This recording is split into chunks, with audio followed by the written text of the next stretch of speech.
Hello and welcome to an Infinity the Game Resilience Operations Review and Battle Report. In the Battle Report, we'll be playing Ikari Company against USARF, but first, let's talk about Resilience Operations. So for those who aren't familiar with it, Resilience Operations is a new game mode that came with ITS Season 15, but it requires two new decks that come shipped with the new Classified Objective deck. These are the Tactical Objectives deck and the Battle Conditions deck, both of which you will draw from and which basically comprise the entirety of the Resilience Operations scenario. It is, in practice, a official version of previous build your own scenario versions like the 20x20 system and the YAM system, both of which the community had come up with, but now we have an officially supported version of that kind of concept. How you play resilience operations is that you will draw 4 and pick 3 tactical objectives. Those will be your objectives for the game. You will draw a battle condition. Each player will draw 2, pick 1. Battle conditions, each player will do that. Those will be your battle conditions for the game. And those are things like placing jungle terrains, placing hostile turrets, reducing visibility, increasing the speed of troops. There are a whole bunch of choices in the battle conditions, a whole bunch of choices in the tactical objectives. You then set up the battle, which involves placing down objectives, beacons, and HVTs for each player, deploying, and then playing. At this point, I've had, I want to say, 4.5 games of resilience operations, and I've actually really enjoyed all of them. So I thought I would just talk about how it works, and in particular, my impressions of it. I've got one main criticism of it, which I'll get out of the way first. Comfortably, my biggest issue with battle operations is the amount of setup time that it requires. And the reason for that is that your objectives, your 3 tactical objectives that you'll pick out of the 4 that you draw, are private. And in order to preserve that privacy, the scenario requires you to set up every possible objective that you might need to interact with over the course of the game, which means that each player has to deploy 4 HVTs, 3 objectives, 2 beacons, and a partridge in a pear tree as part of setup for the game, and then also do the battlefield conditions, which could involve placing zones or placing turrets, etc. Now, this, I don't mind necessarily that that happens, and I don't recommend changing it all the time because there is something kind of nice in that privacy. I think the game mode is best if both players are experienced with the game mode. It is best to play with that privacy to deploy all of the elements because not knowing for exact certainty who scored how many points until the very end of the game is actually really nice in like preserving a little bit of tension and keeping the game at least feel live all the way through to the end of turn 3 a bit more often. But for casual play, I think there would be genuine merit in an open resilience operation sort of variant, where you and your opponent both just agree that after you've drawn your tactical objectives, you each just play with them face up, and you only deploy the objectives the scenario elements that you need to interact with. So if you draw something that involves beacons and something that involves HVTs, but nothing else, and your opponent draws something that involves objectives and nothing else that requires any scenario elements, you each just place the objectives and then one player places beacons or HVTs or whatever is required. Don't set up more than that. If you are just looking for a more casual player experience, you will lose the secrecy, the privacy, that kind of element, which I do think broadly is more enjoyable to play with, but it cuts down uncertainty and the amount of stuff that you have to have and deploy. And that amount of stuff is necessary in order to have the variety of things the scenario wants to let you do. But it is also worth mentioning that that's a lot of props. Having both players actually remember to bring 4 HVTs, 3 objectives, 2 beacons, and then potentially terrain zones and potentially turrets as part of just the kit that you bring to a game store night is a lot.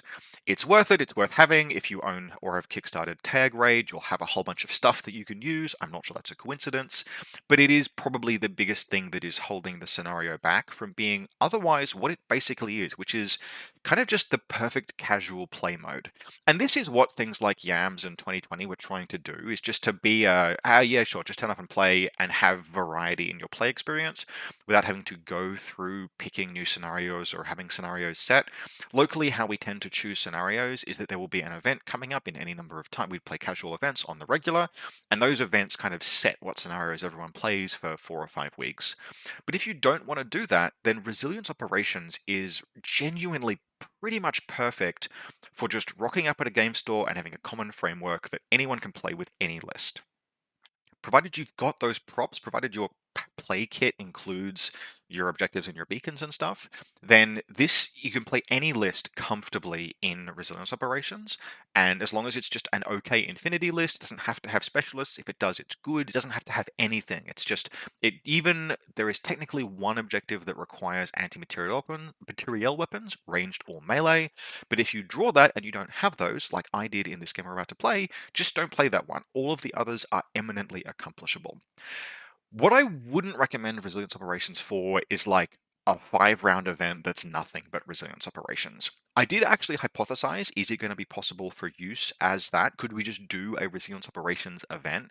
And I would say probably limit it to maybe two scenarios of resilience operations you could fit comfortably into a 5 round event, one, maybe two in a 3 round event.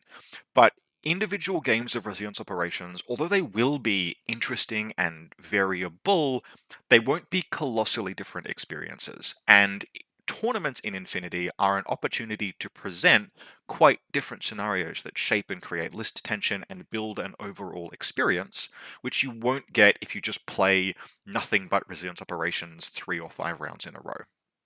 It is, however, totally playable as a tournament mission. The most likely complaint for its use as a tournament mission is some of the battlefield conditions can be pretty interesting, and there are certain players for whom, if like the worst possible or the best possible battlefield condition is drawn, but realistically, none of the battlefield conditions grossly skew the game, except potentially for the malfunctioning defensive system one, which I have had a game with. My opponent chose violence when they selected that, and even then, I actually really enjoyed that game, and it was interesting, and it was a different test of skill. I It doesn't advantage either player to select that. It's just someone wanting to roll the dice and see what happens. And even in that case, I think it perfectly serviceable as a even competition event. So yeah, broadly, my perspective on resilience operations is that I really like it. I've had 4.5 games with it now. All of them have been slightly different, but really good. And what it is it's just quintessential Infinity. The games that I have played have had a mix of end of game scoring, and it's actually all end of game scoring, but with just enough, you should do this during the game. Don't forget about this. Don't just spend orders doing murder, but spend some orders doing murder.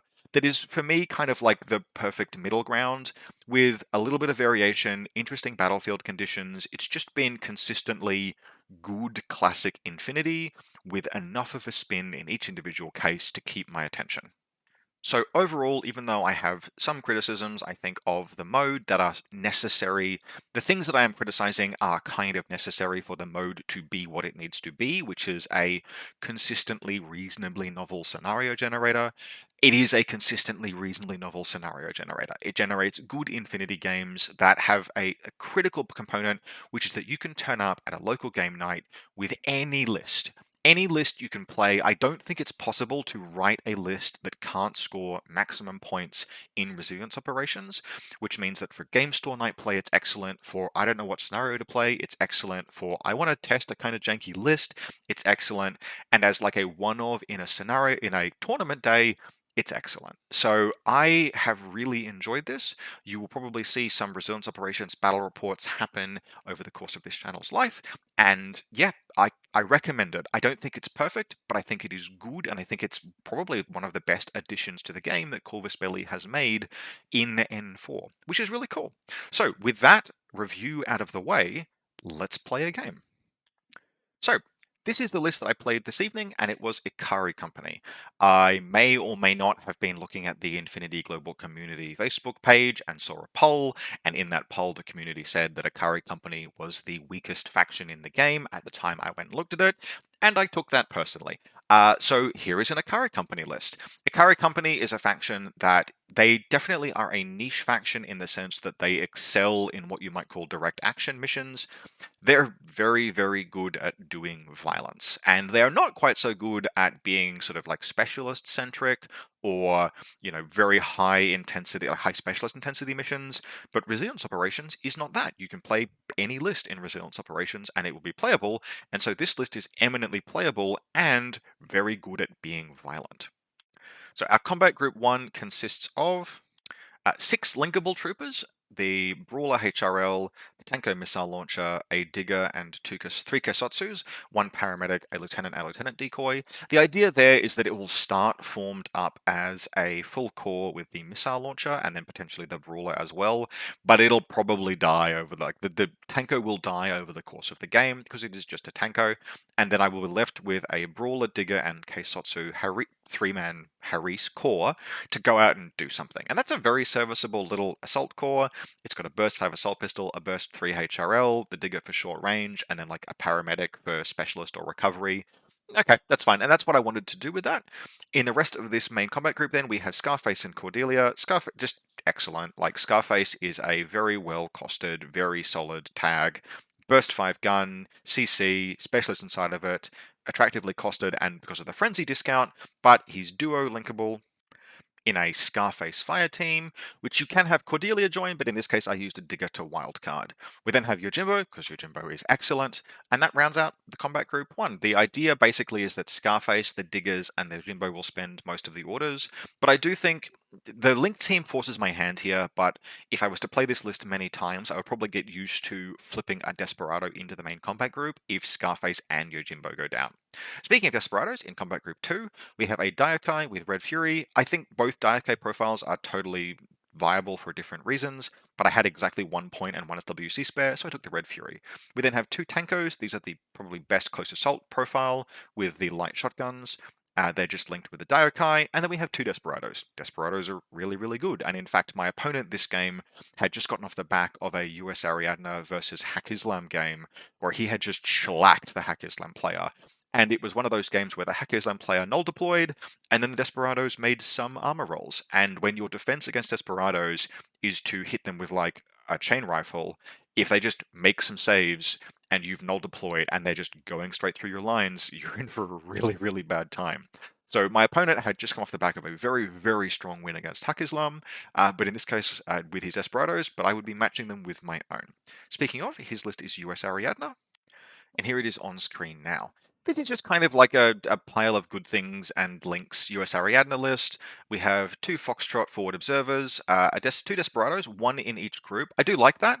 In my list, obviously, I have two Desperados in one group, but then I have Yojimbo in the other, which gives me very, very fast offensive movement out of both groups. But then so we have Foxtrot, Foxtrot Desperado, and then a Blackjack Haris, Blackjack Rosie, and then the 112. This is kind of very discount, but it is very serviceable. That Blackjack going up to burst 5 with the 112 behind it, potentially. Like, yes, it goes into Battle Ravage, but you don't lose anything just trying to doctor the guy up. It's upside for a very cheap cost, given how cheap the 112 is.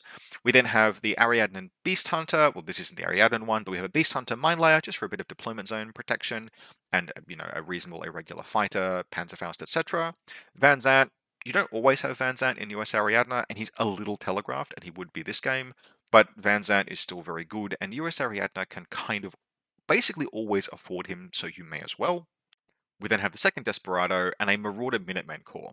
Now, the Marauder Minuteman core is a little bit of a luxury. I don't know if I would, in fact, I would definitely not put it in every single US Ariadna list, because although it is a pure core and fairly powerful, these pieces are expensive for what are effectively single wound or like dogged elements. But with that said, it is still pretty good.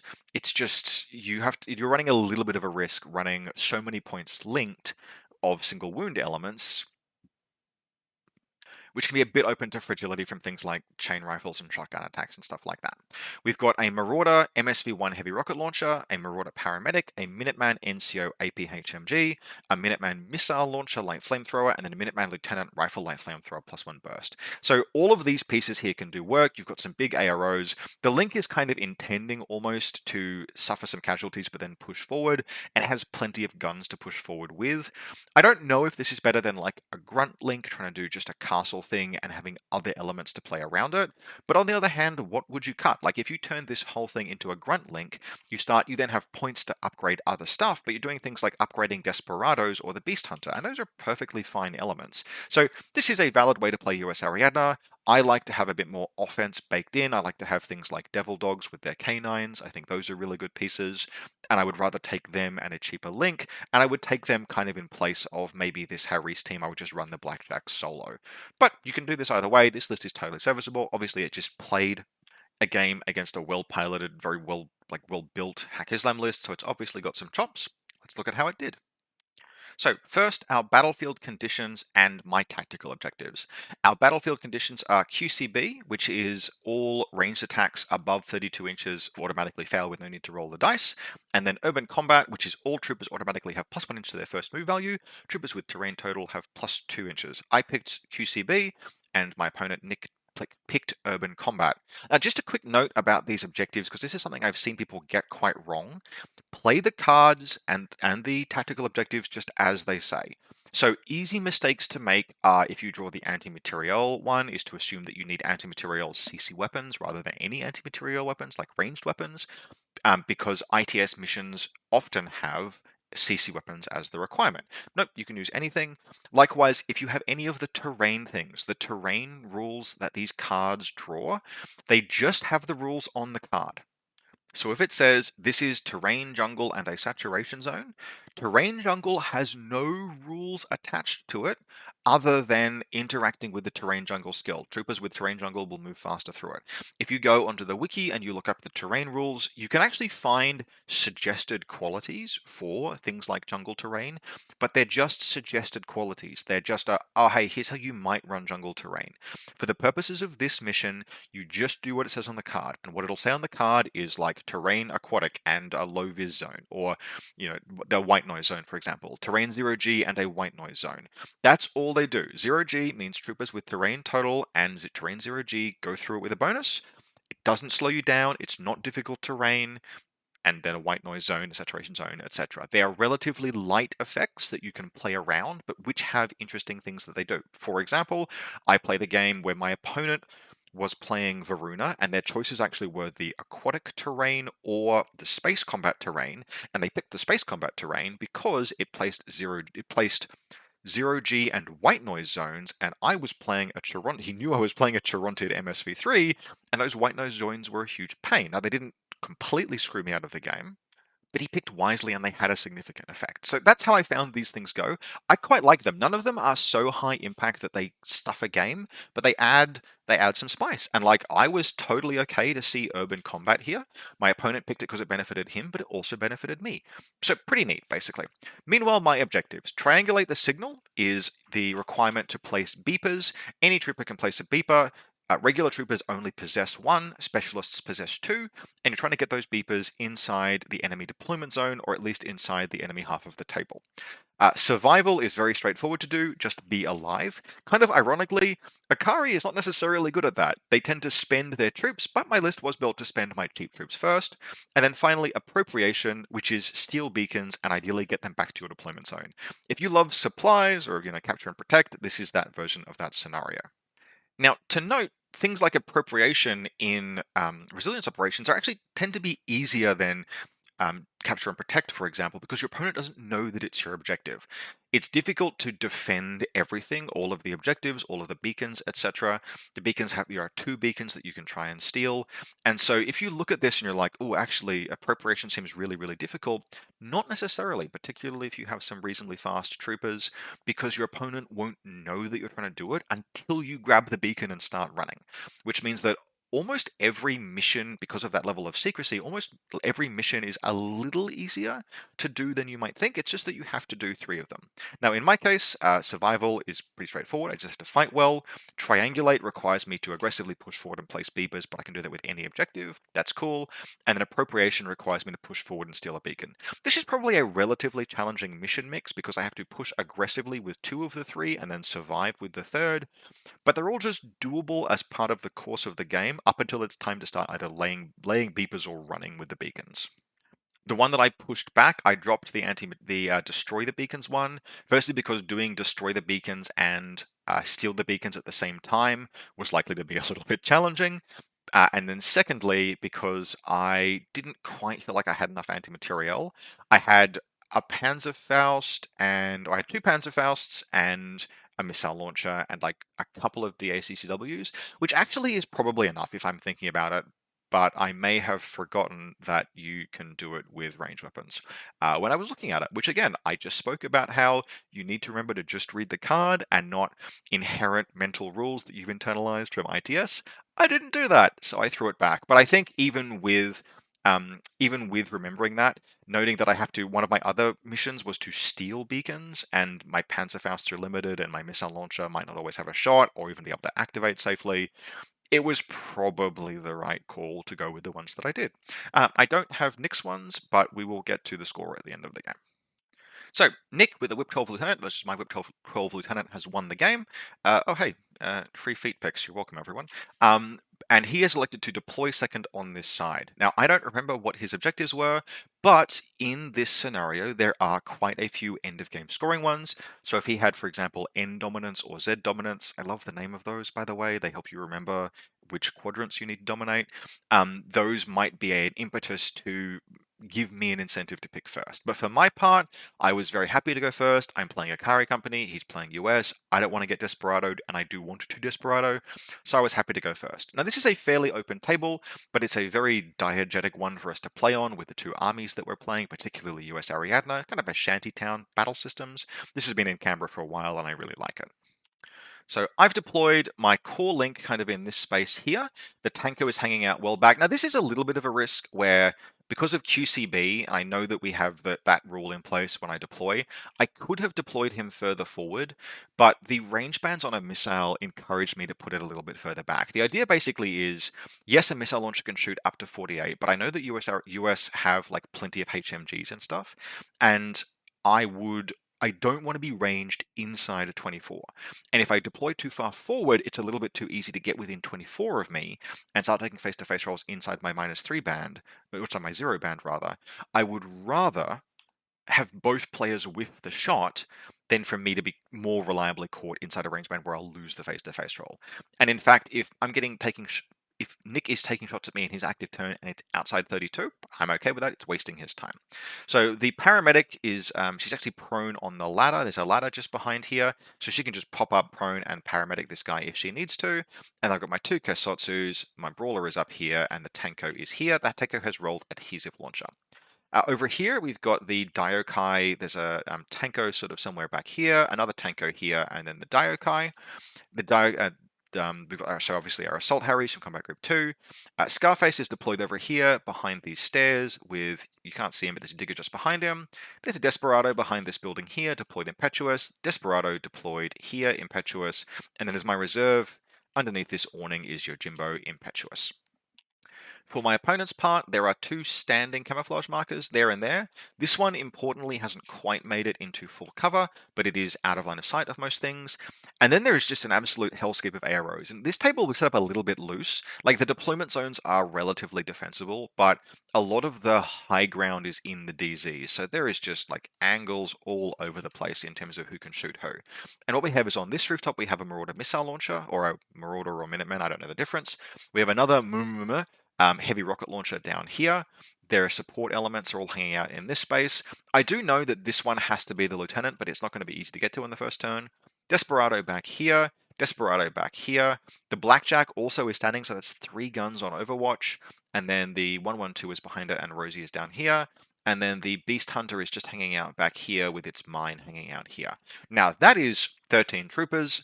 And so I've just kind of like, okay, Van Zant is probably coming. In terms of my Van Zant defense, I didn't mention this, but Cordelia is on the table edge, ready to basically just go into suppressive fire. And I do have pieces watching pretty much all of the table edges until maybe like, if my bikes move out, this area begins to become vulnerable. But as long as Cordelia goes into suppressive fire, all of this space is well defended against possible Van Zant incursions. I just take that, even having not seen Nick's deployment, I just place her there. She's not in line of fire. It's just a worthwhile precaution when Van Zant could be coming. So I'm going first. Nick strips orders from my big combat group, and what we basically have is a first turn that is not the best. It goes well all the way up until the very end. So this is a lot of AROs to unpick, and when you sort of face this situation, you just have to engage it a little bit at a time with an eye towards defending toward the end. Now, these bikes are pinned back by this Blackjack. It's because it's Harris linked. That APHMG is still going to be burst 2. I don't want to expose either of them to that, but I do huck this biker up here relatively safely. From there, we're going to throw some smoke down to there just for the biker to move forward in future, and Scarface and the linked digger start going for a walk, with the idea being that they want to start engaging the enemy defensive pieces. Because of these buildings, this building here in particular and this building here are tall enough to obscure Scarface from arrows until he gets around to here. At this point, we have a bit of a discover shoot with the Foxtrot. The Foxtrot just says no thank you very much, I failed to discover. But then a Desperado gets up and around, it moves through the smoke that it's laid, and on the way through it discovers successfully, which reveals the Desperado, reveals the Foxtrot, and then Scarface lights it up. The Foxtrot lays a mine, and I just deal with that. The mine will detonate. The Digger has rolled +1 armor, Scarface is a tag, and it spangs, and we're okay. So Foxtrot down. Scarface then moves around and takes a face-to-face roll with the missile launcher, loses the face-to-face roll, so I'm inside 24 inches, he's on -3 for cover, I'm a +3 for range, he's on +3 for big link. That's fine, I just miss every single shot, he hits me once, I pass 2 and fail 1 save, so that's 1 wound on Scarface. Take the face-to-face roll again, and we put it down. Put it down to unconscious, there's a paramedic behind it, that's okay, it's down at least for now. We then come up and around and engage the blackjack, and I think we just sort of like whiff everything again, and it does a wound to us, and then we whiff everything again, and it crits us, and Scarface goes unconscious. So that's a bit grim, actually, particularly given one of my objectives is to have my points survive. That is an unfortunate performance for a Burst 5 tag against a bunch of stuff with the same ballistic skill as he has, but we're down this boy. So, you know what? That's fine. We have plenty of stuff happening in our secondary combat group, and with the missile launcher down, at least we have a path forward. So the Daiyokai and the Tanko, they actually cautious move. The Daiyokai hocks over this fence. He needs to cautious move to get past the Marauder HRL, but with +1 speed on +1 movement on everything for the first movement, we're okay. So these guys come up and around here, and because basically we've got some smoke down there, we're able to get in past the blackjack as well, and the Daiyokai, because we've got plenty of orders, remember, this is Combat Group 2, it hasn't had orders stripped, I have a regulars I convert, and because there's no tactical awareness, we can use O12 Prestige on that Combat Group, which gives the Daiyokai access to something like 7 orders if he needs it, with +1 speed from that terrain condition. So the Daiko ends up putting down the Desperado, puts down the Beast Hunter back here, spangs the Mine Shot, and then comes up, and what we try and do is we get Enfilade Fire onto this Marauder here, the Paramedic, and we whiff, and we whiff, and we whiff, and we whiff, and that's the end of the turn. But we have still put down 3 things, and the Daiyokai is standing basically here with Tankos wedged in there and there. One Tanko is watching his back against Van Zant, one Tanko is watching the front, and so the Daiyokai is kind of like, all right, your problem now, I guess. Maybe it will do what the Blackjack did. And it did what the Blackjack did. Turns out Harry-linked heavy infantry on Overwatch that pass a whole bunch of saves, or just win face-to-face rolls, are really, really good. So Nick spends basically his entire turn, like literally his entire turn, trying to fight the Daiyokai. He activates the big link, the Tanko shoots, but it's at 32 inches, has a face-to-face roll off of the HMG with the Daiyokai is fine, activates again, engages the Daiyokai. We actually do have the Desperado pops up, it crawls up the ladder, gets off the ladder, and throws smoke in order to extract his paramedic, so that I can't just shoot that for free. The Tanko dodges forward, which then puts him in a position where he has to put it down. So the Blackjack activates, and it spends a couple of orders, but it does eventually put the Tanko unconscious. Then he spends the entire rest of the turn trying to shoot the Daiyokai. And I either win the face-to-face roll, or I crit, but he passes his save, or he wins the face-to-face roll, but I pass my saves, or we tie for like 6 orders. So that's fine, basically. I'm totally okay with this as an outcome. It's probably not, like in terms of the casualties sustained, Nick has killed one of my units and hasn't lost anything himself over the course of this turn, which in a sort of objective sense makes his turn better than the turn that I had, where I pushed forward and Scarface ate dirt. But what it does mean is that as the turn begins, he has not dislodged an extremely dangerous Assault Harris that is sitting literally in his deployment zone. So if we jump here to the beginning of turn 2, we can see the Daiyokai right there, back where it was, and the Tankos are wedged down here and here, and let's go, boys, I guess. So they will push forward, they will do a whole bunch of damage. We will resuscitate the Tanko, and how we're able to do that actually is because the Daiyokai and Tankos are pushing around this direction, the Blackjack actually has to start turning to face them, and that opens up the bikes because he was the only piece with the missile launcher still down. the blackjack was the only piece that was contesting this line. So the blackjack has to turn around to try and like fend off this engagement, which lets me resuscitate the tanko and then bring the bikes up and around. So the bikes come through, and the Desperado comes around here, and it lays a beeper there, and then Yojimbo comes through, and the Foxtrot reveals, just like the previous one, and it lays a mine. Yojimbo hilariously is here, and the mine is deployed there, and he dismounts the bike there, and is not inside mine detonation range because he counts as the dismounted profile for the entire movement slash activation. It never detonates the mine. So he comes up and around into CC with the Minuteman or Marauder, whichever one it is, and he aces it. And then around here into CC with this one, at which point I discover that they are CC 20 with CC attack -3, but he aces it. And I think even on the way through, he was able to double contender the blackjack in the back of the head and puts it down, which is hilarious. And at that point, basically, this is so much damage that the Tanko assault team is able to just push and like gut the remaining situations here. And that even leaves me with a few orders to have this Desperado that worked their way up here before, grab this beacon that's over here, and then go all the way back to my DZ. I have to O12 Prestige to get it there.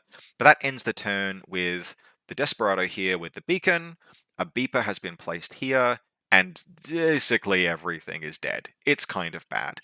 Nick does confirm that he's actually not in retreat. He has 77 points remaining, but he's in loss of lieutenant. He doesn't have enough command tokens left to accomplish anything. All he could do is bring Van Zant on and get suppressive fired to death by Cordelia, who is watching the back table edge in suppressive fire, in case anyone comes up to mess with that Desperado.